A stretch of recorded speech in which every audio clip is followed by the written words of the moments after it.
I checked the camera and I was like, oh, he is angry. It's no secret that I can snap on the radio. I mean, that's been my whole life. I do not care. I did not care then. I do not care now.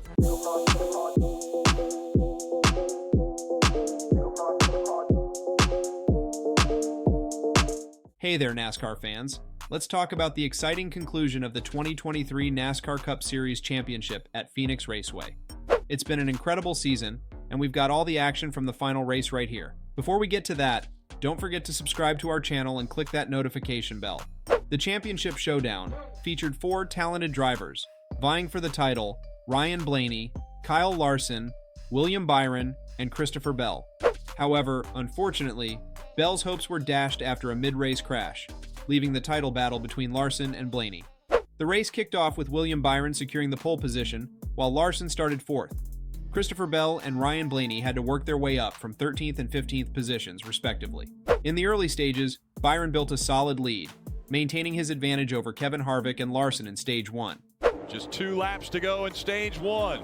William Byron in the spring led 64 laps in his win here. He ran top 5 all but 3 laps. We'll see if he can keep that up, as now the 4 gets to his inside for the lead. Kevin Harvick has just been working the bottom of the racetrack. He makes good time on corner entry. He's able to really roll right here. Blaney, on the other hand, faced some early challenges, struggling to find his rhythm. I have no grip, no speed. I'm starting to get tight through the middle here, 1 and 2, but my entries are so loose, my exits are so loose. Front's starting to chatter, but I just need to be tightened up. Byron comfortably clinched the Stage 1 victory, with the rest of the Championship 4 contenders finishing in the top 10. Getting to the top of the racetrack, Rick. That lap traffic's giving it, making it a little difficult on the 24, but he clears again. It's Todd Gilliland just in front of the 24. Both go down to the yellow line through 3 and 4. And William Byron is going to come out of 4, and he will win Stage 1. However, Stage 2 saw a change in leadership as Kevin Harvick took the lead, while Bell made a wild move to head up the track. In the top 10, Bell as well with the pit cycle running 8th. It's really tight off of turn 2. Just had to make an extremely aggressive move to try to get underneath Buescher, and when he did, look at the rear tires. Actually left a little rubber on the racetrack. The car almost spun to the right. When he makes this move, the car almost spins to the right. Very reminiscent of how cars drove it down the back straightaway at Rockingham and worn out racetracks. But look at him. He had to live about wrecked that race car right there, and I bet that surprised him. But soon Bell's championship hopes took a hit when a blown rotor caused him to crash. All there. Clear. It's all on you now, bud. It's open. Brake tip's open. We're in the wall, guys.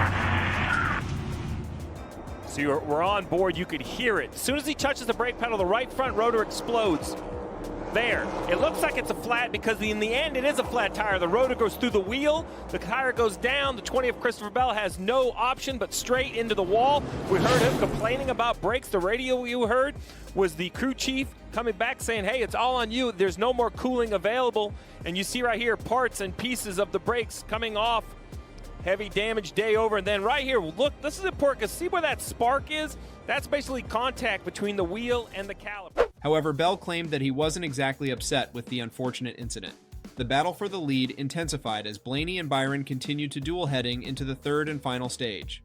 I don't know, we've had really strong brakes all year long and haven't had any issues, so it's quite surprising to have a brake issue at a track where, you know, they are important, but not as important as some of the others, so I don't know, just wasn't meant to be. I'm not upset, you know, everyone's trying their hardest, and obviously it's just a part of it, you know. I'm disappointed, but it just wasn't meant to be this year. Byron, the furthest forward of the championship 4, running in the 4th position now. You see him fighting to the inside here for that 2nd spot. What a mess it is back there in row 5 and on back. Chris Buescher emerged as the Stage 2 winner, setting the stage for a thrilling final showdown. And right now, the white-green flag about to come out for Chris Buescher. as he is on the final lap of stage 2. So Buescher has been impressive out front for 14 laps of this stage once he was able to get by Ross Chastain, looking for his second stage win this season. And as he comes out of 4, it's Chris Buescher that wins stage 2. Blaney moved significantly to the top position, passing Byron early in the 3rd stage. Meanwhile, Larson continued to extend his lead as the race progressed. After a long stretch of green flag racing, a caution flag waved when Kyle Busch spun unexpectedly.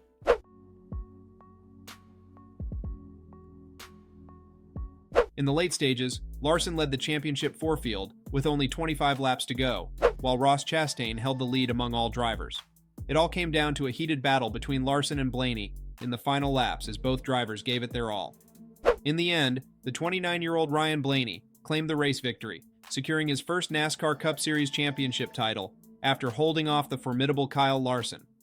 What an unbelievable year. What an unbelievable playoffs for us. To win back-to-back Cup titles for Mr. Penske, that's so special. And to have my family here winning my first Cup title, I got emotional in the car. I'm not a very emotional guy, but so cool. Thank you guys for coming. I hope it was an awesome show. However, after the race, Ross Chastain stole some of Ryan Blaney's thunder from NASCAR's championship weekend.